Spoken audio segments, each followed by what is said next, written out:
আল্লাহ একমাত্র উপাস্য, এটা যেমন সত্য, তেমনি আল্লাহ একমাত্র বিধানদাতা, এটাও সত্য। আল্লাহ নবী পাঠাইছেন, এটা যেমন সত্য, তেমনি আল্লাহ জীবন বিধান পাঠাইছেন, এটাও সত্য। আল্লাহর সৃষ্টিতে কোনো ভুল নাই, এটা যেমন সত্য, তেমনি আল্লাহর দেওয়া বিধানেও কোনো ভুল নাই, এটাও সত্য। ভাই, আল্লাহর প্রতি ঈমান মানে এই সব কিছুর প্রতি ঈমান। আপনি একদিকে উপাসনা করবেন আল্লাহর, আরেকদিকে বিধান মানবেন মানুষের। একদিকে বলবেন নবীর আদর্শ সেরা, আরেকদিকে রাজনীতি করবেন পশ্চিমা মতবাদে। একদিকে বলবেন আল্লাহর কোনো ভুল নাই, আরেকদিকে বলবেন আধুনিক যুগে কোরআনের বিধান চলবে না। তাহলে তো সেটা ভণ্ডামি হবে। ভাই, আপনি যে কোনো একটা সাইড নেন, আল্লাহর সাইড অথবা গায়রুল্লাহর সাইড।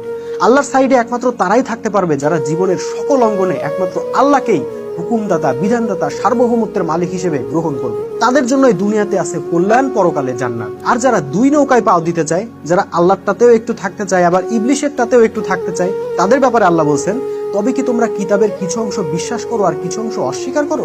তোমাদের মধ্যে যারা এরূপ করে তাদের প্রতিদান হবে দুনিয়াতে লাঞ্ছনা এবং কিয়ামতের দিন কঠিন শাস্তি।